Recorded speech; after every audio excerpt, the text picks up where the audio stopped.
And I like to say thank you and welcome everybody to Entertainment 2022 from Vectorworks. Here's our new signature image. We'll see more of this a little bit later. But let's go ahead and talk about what we're going to see today. So what we're going to go over is we're going to take a look at the new launch material. So we're going to take a look at the launch video, the new entertainment video, our signature image. We're going to talk about a little bit about the persona updates that are going to be coming, our flipbooks and sales slicks, as well as the demo files. And we'll talk a little bit about some of the new features that are coming out in Vectorworks. And then we'll end it out with some questions and answers. I'm just going to reset this so I can make sure that my sharing is correct. So I'm just going to stop sharing for a moment. And then I'm going to go ahead and make sure that I am sharing sound as well. There we go. All right, so let's go ahead and take a look at our first launch video. This is the general overview launch video.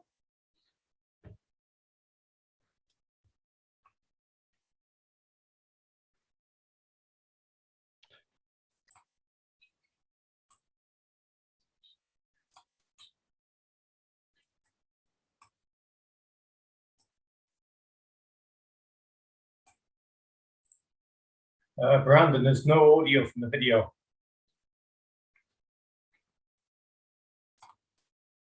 Odd, why is Zoom not sharing? Let's try this again. Share sound. Might need to do Who's the lighting guy? internal mic or internal speakers. Yeah, I set that up for this and I have that checked. Let's try this again.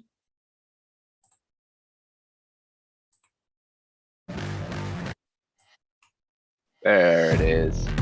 All right, so just have to do Design it twice. is at the heart of everything we do, because exceptional design demands exceptional tools. We create tools that combine creative expression with maximum efficiency, a place where ideas can grow, evolve, become something greater.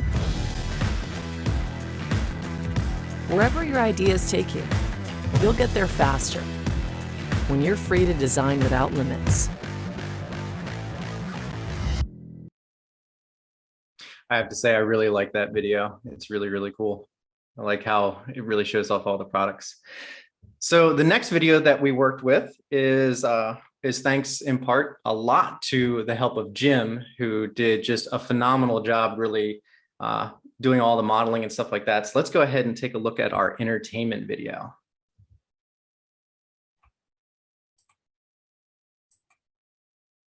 If my slideshow will advance, there we go. With Vectorworks 2022, our suite of entertainment tools focus on improving your workflow and saving you time by tapping into next-gen technology and making the user interface more responsive. The new texture tool lets you map different textures to each face of your 3D objects, giving you the flexibility to create a more precise model.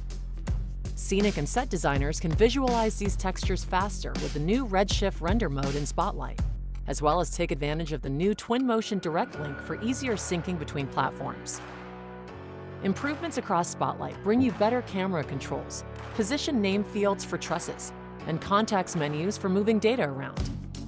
And save time in day-to-day documentation with improved object placement and direct editing and schematic views. Wire objects quickly and accurately with the updated cable and power planning suite, with new tools like power usage tracking and auto cable length adjustment, so you can plan with confidence. Map out ConnectCAD cable routes in 3D model space for accurate reports on how much cable you'll need for installation. Also, ConnectCAD devices can now be edited directly within the interface, and the new eyedropper mode allows modifications to be easily copied from one device to another. Working with truss objects in any environment is now easier with enhancements to the Auto Connect mode, giving you the right orientation the first time and every time. With Vision 2022, the rendering environment now has better default settings and a simplified layout, letting you start programming with less time tweaking controls. You can also program lasers with a direct connection to the industry-leading Pangolin Beyond software. Work smarter, work faster, and design without limits with Vectorworks 2022.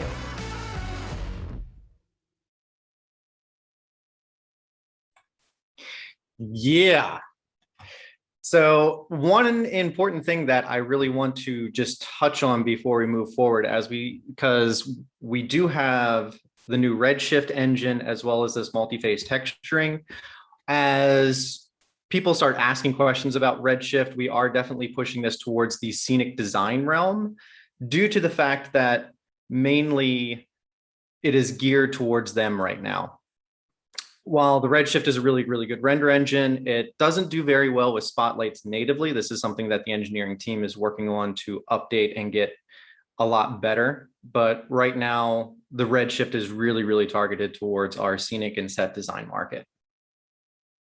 So let's go ahead and take a look at our signature image for this year. So this is from Live Legends. This project is the 1/3 Beijing nightclub.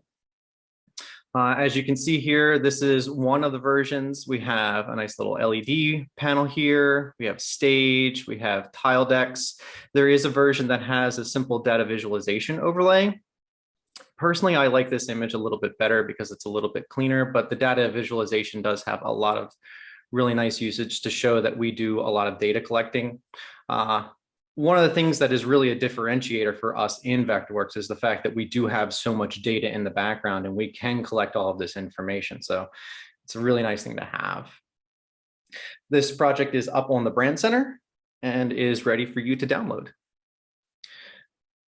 Next, what I want to get into is we are looking at doing some persona updates. So right now we do have some persona documentation and it's been serving us well, but we want to kind of take a look at what it is and kind of help maybe narrow it down a little bit for a little bit of a better talking points for you all. And as we create more content, it'll help kind of target into some of the more specific regions.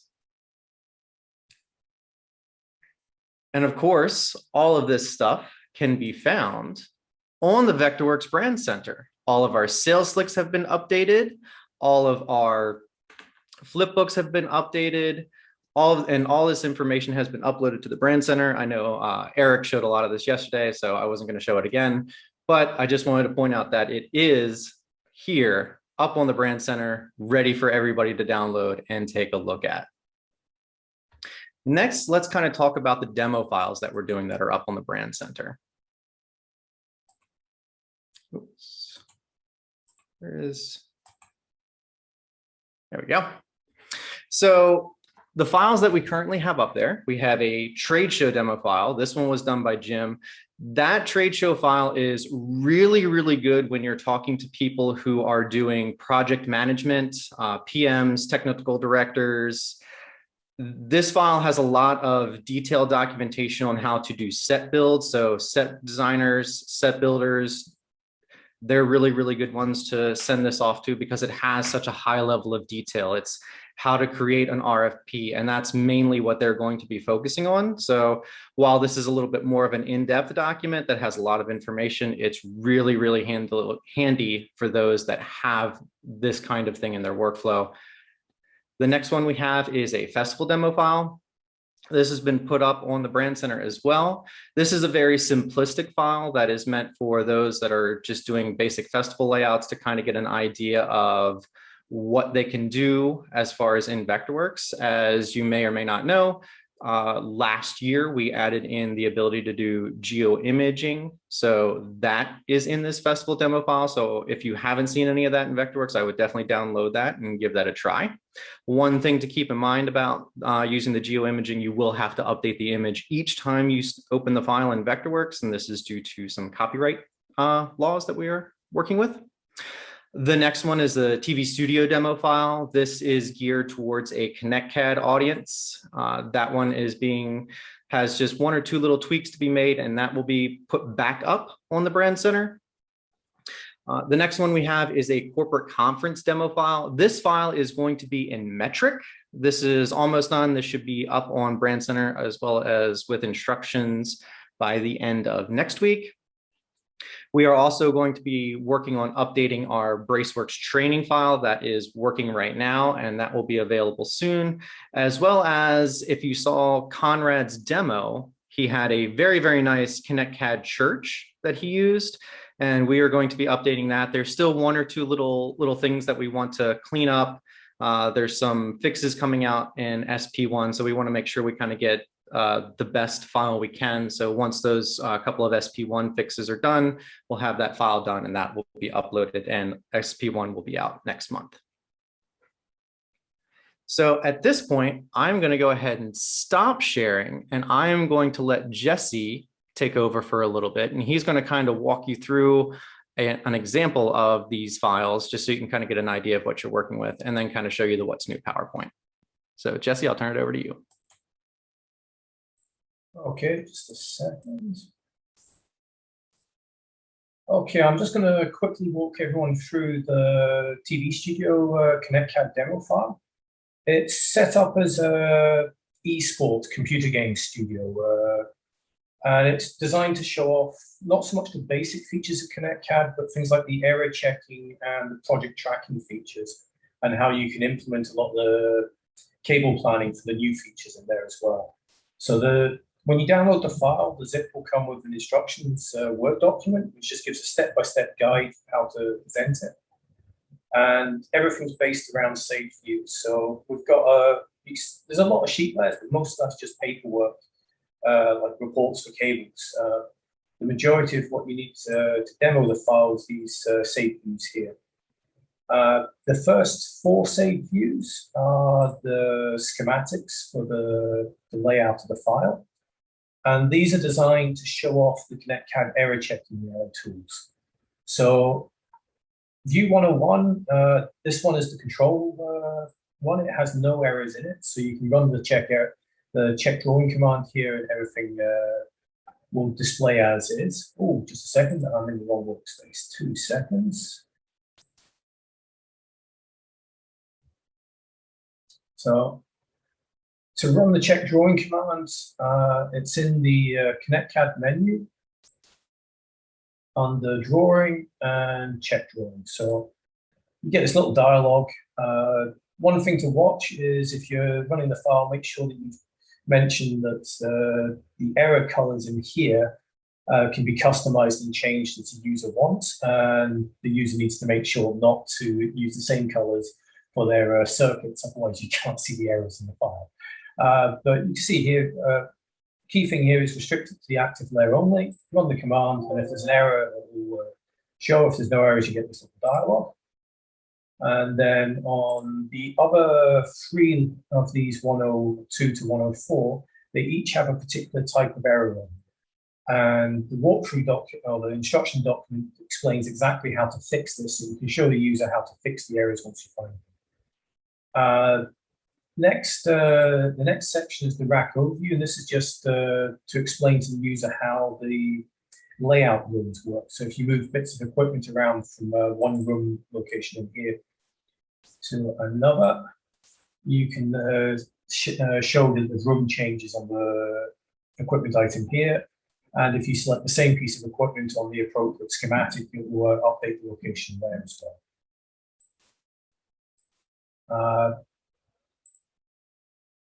Next section is about laying out the new cable commands and how to use the cable routes and drops and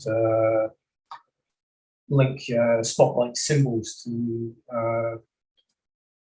equipment items in your file. So you can see here the file has some cable routes already in place. First section is going to be adding in the cable route in from here to the drop point. The document goes through everything step by step for how to do this. And as you go through, you can see also how to create the equipment items to link to the cables as well. So, for example, if you want to create new equipment items for use with the cables, you would go to Layout, Create Equipment. You can leave it with the default settings, and it will then create some items for you here that you can then link to either spotlight symbols. So, for example, this one here, You can tell it to use the geometry from a symbol in your resources. In this case, it's a 27-inch monitor. And you now have an equipment item that's shaped like a spotlight symbol.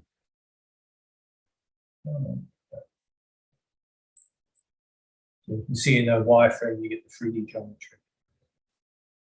You can also link these equipment items to specific parametric objects inside your file as well. So this one here is the default placeholder geometry for a camera. In this case, because the camera consists of multiple components, you don't want to just select one part of the camera to link to the item. Instead, what we're going to do is just link the whole item in. This little icon here is a placeholder. You can customize this, but it shows that this camera here is now linked to the rack equipment item, so you know what item it is on the schematic. And you can then link that into your cable route, so it'll know where to run the cables to when you get that far into the document. There's also sections about how to use the new cable tools to get the data out of it.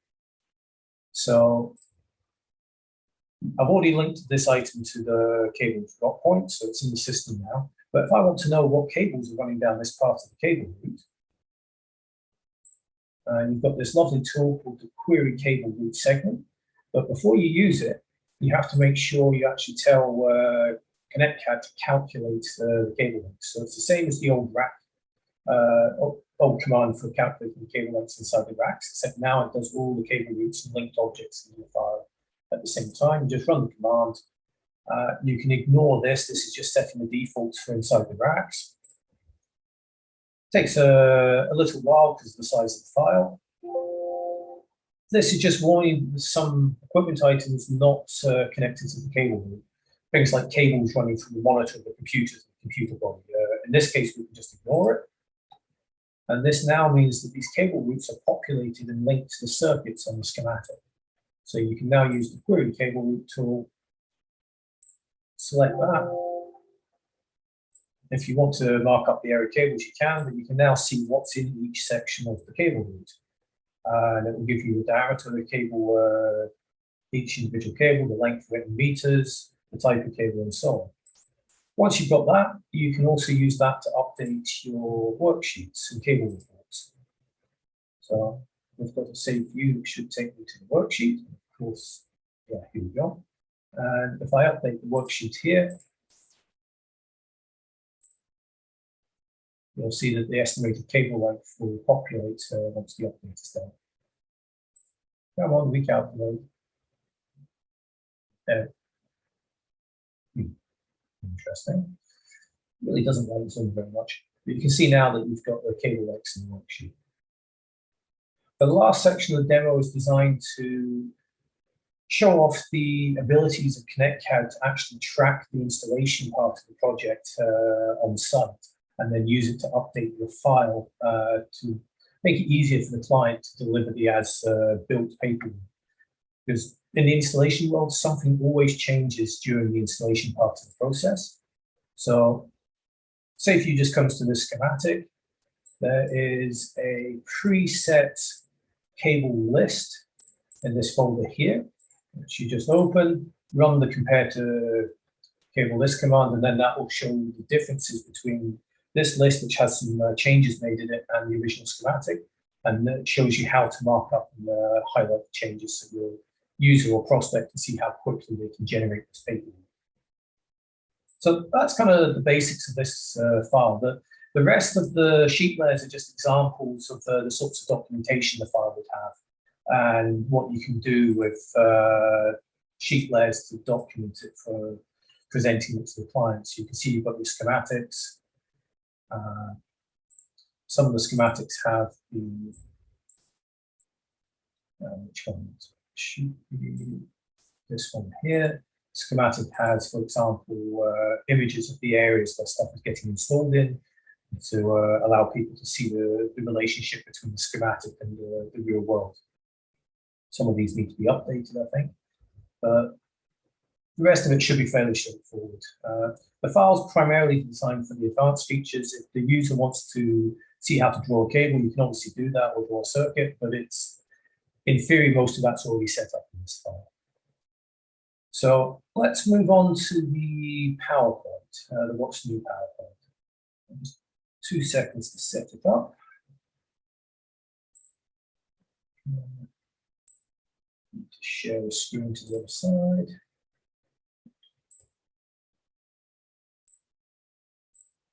So this year's What's New. The first section is the same as most of the rest of the PowerPoints we've done for What's New. So you've got your usual introduction page, introduce yourself. Just the basic categories that the PowerPoint is split up into.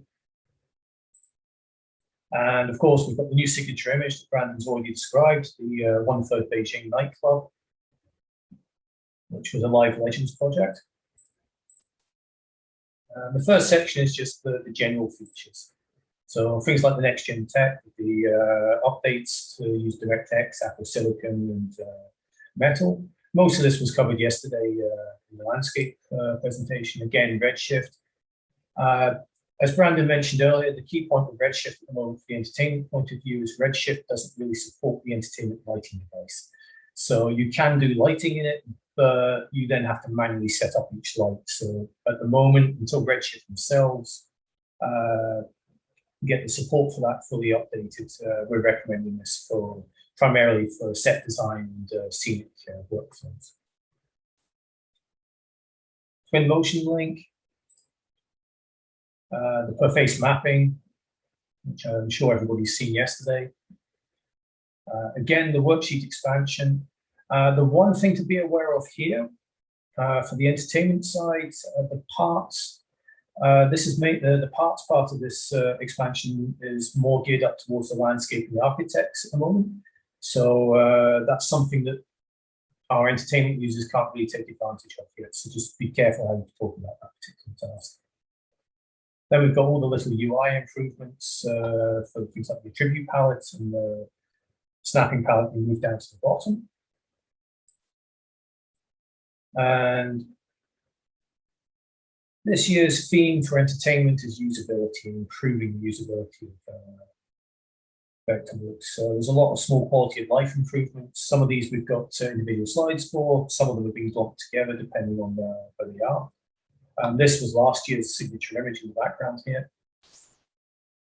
This is a really nice one, just being able to create a new class, including the attributes and pen and fill and so on directly from an object once you inserted the object. It will really save time for the entertainment user with a lot of their workflows. The object sharing list, the project sharing is also really useful for, or the object list and project sharing is really useful for the entertainment side, because a lot of the objects that we use are linked with each other, so you can check one out and you need to know what its links are to other objects in the file. And now we get onto the entertainment specific sections of the PowerPoint.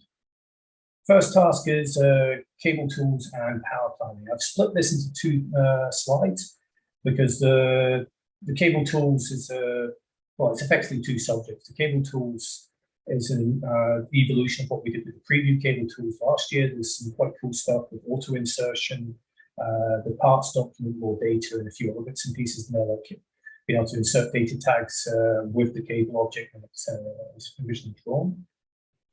And then power planning. This is something that's going to be very interesting to see how it evolves, but it's a fundamental part of most large-scale events now that you have to be able to calculate how much power you're using and also balance the power supply across the live phases. A lot of venues are now asking for this sort of paperwork from the production side before you go into the venue, both so they can check they've got enough power and also to make sure you're not going to damage their electrical infrastructure in the venue. We've made some improvements to schematic views, as was mentioned in the video. You can now edit the schematic view to update your model rather than have to do everything in the model side of things. So a lot of the things like spotlight numbering and data entry can be done in the schematics directly. The soft goods update has received a number of updates or improvements. The first is it now documents the weight by the complete area of the drape or the curtain it's modeling, whereas before it just modeled the weight along the length of the curtain. Often when you rent a curtain, this is quite important for our industry, because often when you get a curtain from a rental supplier, they'll give you the weight per square meter or square foot of the curtain, and then you have to sit and calculate it before you can update the tool. This way you just put that data in and you're ready to go. You can now put in weights for specific parts of the curtain depending on the type of the finish. And we've also made some improvements so you can have a double wall curtain with each side having a different texture or color in it. Data tags have received a lot of updates in this year's version. There's various options to automatically resize bubbles around data tags. You can now select an object and create a data tag directly for the object with a command. Field criteria have been reworked to make them easier to understand and use. There's a few other little Easter eggs in there that make using data tags hopefully a lot easier for our users. There's a lot of small general improvements this year in Spotlight as well. Things like being able to swap two lights between a position while maintaining the circuit, the background data. The find and modify command from Spotlight menu will be updated. You can do things like select a range of lights or a group of lights, the same way that the lighting desk would select the lights when you're assigning changes. And there's also some new commands and modifications you can make to the lights using the command. We've also improved the way most of the entertainment objects document what they're attached to or suspended or hung from. So now, as long as a truss, a pipe, or a hanging position has a name, all the objects that are hanging from it will you document that name in their new location field, which will make it much easier for people to organize their paperwork and document their stuff in. And there's a range of other small context commands that be able to rotate a group of objects around their insertion points rather than around a group center point and stuff like that. BraceWorks, primarily this year, there's been two enhancements to BraceWorks. The first is to improve how the BraceWorks error messages work, and the second is how the truss auto-connect behavior functions. So the truss auto-connect behavior now uses magnets. This is you can see on the screen an example. It defines what each connection can do, what the orientation is, and how many rolls, whether the connection can be rolled. So something like a 3-chord truss has to roll at very specific angles to still be a valid connection. And you can now do this with the magnets, and hopefully this will reduce the errors with the auto-connect engine in building truss systems. The other bigger change is all the BraceWorks error messages have been looked at and rewritten to make them much easier for the riggers and the users to understand.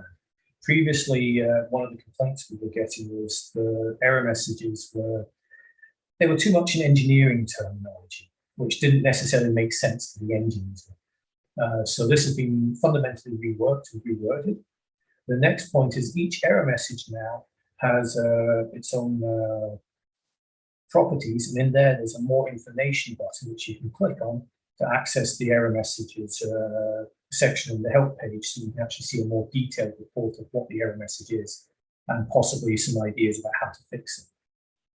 Also, the error messages themselves will be given reference numbers and ID codes to make documenting them easier as well for anybody that's working in the project collaboration, the project sharing environment, and they have to send it back to their co-worker to fix the errors. This year, ConnectCAD has had a huge number of updates and changes. One of the first things that's been changed is the ConnectCAD settings. Previously, you had to exit ConnectCAD to do certain tasks, like updating types of connectors that were available, the signal types. You couldn't very easily edit circuit graphics or customize stuff so easily. So the dialog's been modernized, so it's now in the standard layout with panes controlling what's visible each side. But you can now edit things like the connectors, the set, and the signals and cable types directly in this dialog rather than having to go and exit a background XML or text file, which was the old workflow. This also means the stuff is available directly in your document straight away rather than having to maybe restart Vectorworks before the change is propagated. So this will make a lot of people very happy with just this one change, but this is just the start of the changes. The next is the new paint bucket mode for the device tool. This allows you to very quickly take changes to a device and copy them between the device. So you've got two new modes in the device tool, one to take up the changes and the second one to add the changes to any other device at the same time. So you can very quickly update the files.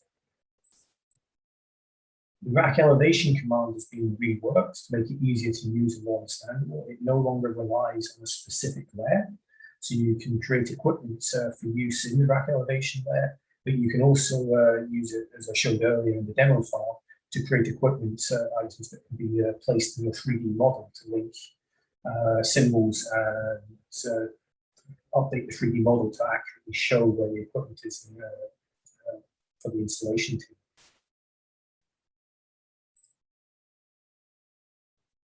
You can now do more customization for panels and devices. You can create them directly from a bill of materials, for example. So if you have a customer gives you a list of materials or equipment they want you to use, you can load that into Vectorworks and it will actually create the devices from the list for you. There's new options for editing and creating devices and updating the library. And menu commands for combining and splitting panels so you can use them over multiple layers at the same time. Another big one is the cable route planning, which I showed you in the demo earlier, that you can create cable routes around the file to show where the installation cable trays, cable conduit, or whatever your local terminology is for that, have to be installed for the cables to run. These can very easily edit in 3D space. The system is very intuitive and easy to use. But another very interesting point is it doesn't just tell you what path or length of cable that you need. It will also, because it documents the physical size of the cable, that'll help you work out what size of cable conduit or tray you need to physically accommodate all the cables running along a certain path of the system, which is very useful for the installation team and when you're planning materials you need for your installation. This year, Vision has had a number of interesting updates. The really big one is the new lasers. We have not only supporting the Pangolin beyond control technology and protocol, but we're actually taking it a step further where we've implemented Pangolin's beam brush technology into Vision. To use Pangolin's terminology, you can now paint with lasers. So I believe we're the first, or Vision's the first previous application to actually have the full beam brush technology implemented inside it. So this is a really unique feature for Vision for moving forwards. We've also fundamentally reworked how the Vision application and document settings work. One of the problems and feedbacks we've been getting recently is that we've got a huge number of these settings, but they're not laid out very intuitively. So a lot of users were having difficulty understanding what setting affects performance, what settings are purely in the document, what settings are purely for the application. So the layout and the way this works has been changed to make it easier to use. On the application side, for beginners and to make it quicker to rough set the settings, we've added a slider option where you can choose between performance, which is low quality graphics, or quality, which is the high quality graphics, but low performance. And then once you've done that, you can click on the advanced tab to get access to specific settings to customize it further as you want. Another advantage of this rework is it now makes it very easy to save the document settings and customize them, and then maintain the look of your Vision project if it gets transferred to another person's computer that has different application settings. So that will hopefully be a nice selling point for the users and prospects. Another big change this year in Vision is the Vision file format. This has been done to make Vision more future-proof. and will ensure that Vision files are much easier to use both forwards and backwards for compatibility. And it'll make it easier to use older shows of Vision moving forwards. And of course, at the end, we've got the usual section of slides with quotes from users, which I think this continues for a couple of minutes. And a thank you, and please join us at the website and forums. So that brings me to the end of the section of the presentation. I think it's back over to Brandon now. Thank you, Jesse. I'll go ahead and share my screen. All right, so yeah, at this time, it is time for questions and answers. I do see one here from Neil, which is a really good question, which is about having a demo kit to kind of go over ConnectCAD a little bit more. We can certainly do that. We have posted some talking points about it, but we can definitely put together a small white paper as well as a quick video just to kind of give you a better overview of what the target is for ConnectCAD. If that was helpful, we can absolutely look at doing that and making a short video. I do want to do one quick point out and one quick note. Beam brush, just that specific part of the Pangolin implementation, we will still be able to control lasers, but the actual beam brush part of it is now being retargeted for SP3 of this release. There were just a couple little things that the engineering team wanted to clean up and work on. So that's going to now be in SP3. So at this time, if anybody would like to ask questions, and yeah. Well, let me turn on this. I can actually see if people are raising hands or anything. Just one thing to expand on Brandon's answer about the demo kit. The ConnectCAD file that I demoed there, the instructions do go into a bit of the reasoning why the different commands are getting demoed. So that maybe helps a little bit if you read the instructions.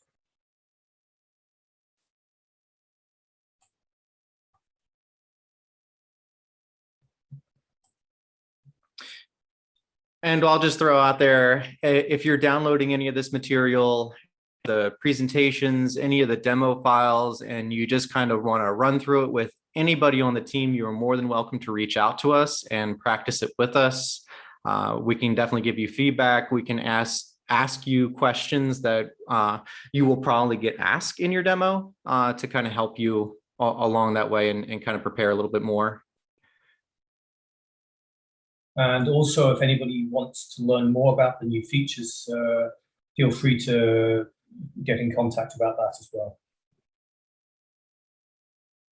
All right, so it looks like we don't have any questions, so we'll go ahead and wrap it up. And I just want to extend a huge thank you to Jesse, Jim, Nick, everybody, Faye, everybody on the design team, Brandon Ental, just everybody who has worked on getting this release out. It has been a monster, as you can see, of a release. So there was just so many things to get done. There have been so many late nights and just lots of last minute sprinting to get everything done and wrapped up to make a wonderful, wonderful release. So with that, if there are no questions, I will let everyone go.